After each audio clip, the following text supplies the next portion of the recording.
this video, guys, we're checking out the iPhone 13 Pro Max 4K 60 frames per second against two other cameras. First of all, the Panasonic G9, absolutely brilliant 4K 60 frames per second. This camera only comes in at about maybe 900 US or something like that. So one of the most powerful video cameras in the market. And also, next up, 4K 60 frames per second on my Nikon Z6 II. This is considerably a more expensive camera and more expensive lens as well. So how will 4K 60 frames per second fare? And is there a huge difference between the iPhone 13 Pro Max against the Nikon Z6 II, which is the newer and more powerful camera in the market, or the 2019 Panasonic G9? So right now I'm filming on the iPhone 13 Pro Max 4K 60 frames per second, but on the selfie cam.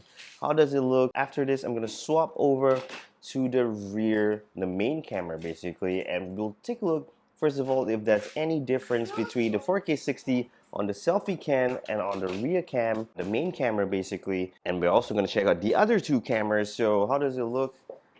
To me, it looks absolutely brilliant. Very nice colors, very sharp. So right now, let's swap over to 4K 60 frames per second on the main camera. So let's go. Alright guys, so iPhone 13 Pro Max 4K 60 frames per second on the main camera. How does it look as compared to just now when we were using the selfie camera? There is a little bit of difference in the focal length. The selfie camera, which you saw just now, that is a 23 millimeters focal length.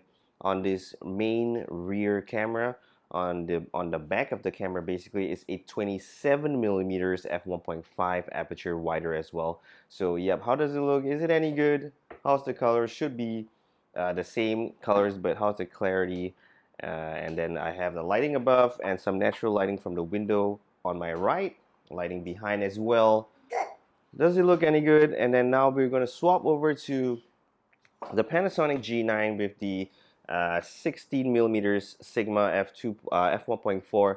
So this will be a 32 millimeters full frame equivalent because this is a micro four thirds camera. So there is a 2x crop factor. We're shooting in natural color profile, 4K 60 10-bit 420. So let's go.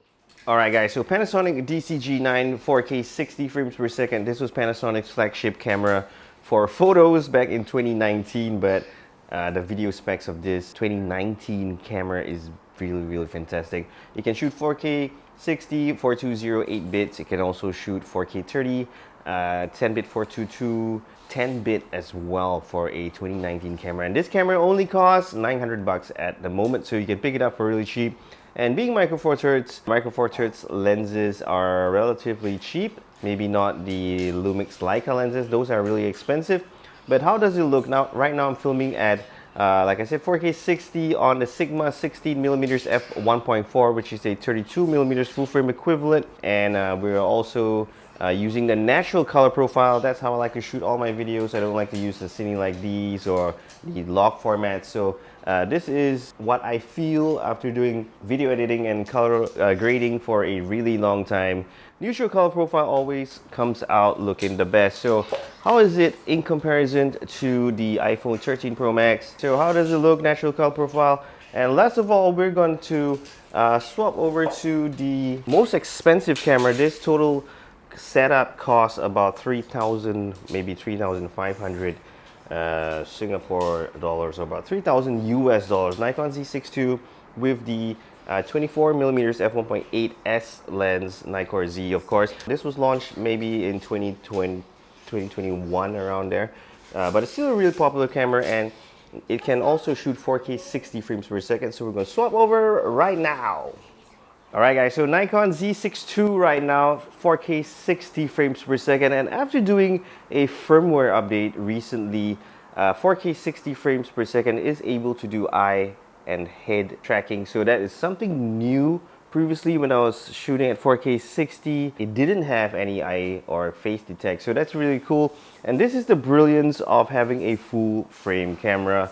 Of course, it's a lot more expensive. Yeah, basically the iPhone 13 Pro Max is also really expensive for a mobile phone, coming up to about like 1,700 US. But how does it look as compared to the DC G9 and as well as the iPhone 13 Pro Max?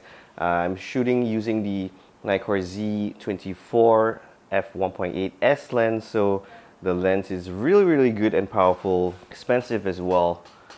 But how is the video quality looking in comparison to the other two? And of course, I'm using neutral color profile because Canon's videos in neutral color profile look absolutely brilliant and spot on with the colors. All you have to do is do a little bit of balancing and the colors are really nice and cinematic. That's how I always thought. Alright, so now I'm going outdoors to do a comparison video 4K 60 against all three cameras again. So yeah, let's go and check it out, see which one looks the best.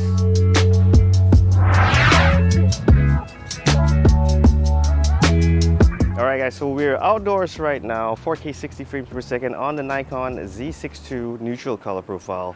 8-bit, how does it look? Is it any good? Shooting an f8 because I don't have an LED filter at the moment, so I'm shooting at f8. I think the shutter speed, maybe it's about 1/1000. But more importantly is the neutral color profile, which is absolutely brilliant. So can you see the background? The flag, the colors, a little bit of green here and there. So this is a comparison video, like I said, and then right now we're going to swap over to the Panasonic G9 4K 60 as well, natural color profile. So let's go. Alright, so the worst thing is happening. It's starting to drizzle, so I gotta do this video really quickly. Like I said, this video again is to see whether the iPhone 13 Pro Max 4K video, a mobile phone which costs $1,700 US, can compare against real mirrorless cameras. So how does it look? 4K 60, natural color profile, 8-bit 420. Is it any good?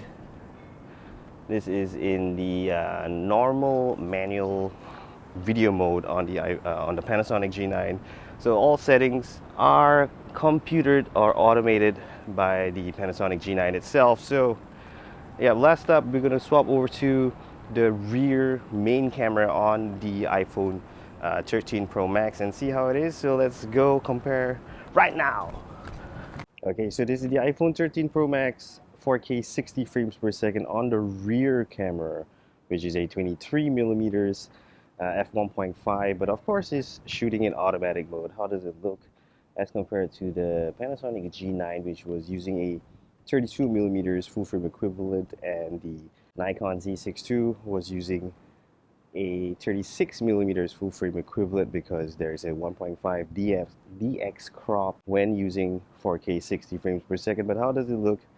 The colors nicer than on the Panasonic G9 and the Nikon Z6 II. So yeah, we're gonna go home now and do a comparison video, and I'll give you my analysis whether this iPhone 13 Pro Max, basically a mobile phone, can match up against those two mirrorless cameras. So let's go guys, do the analysis.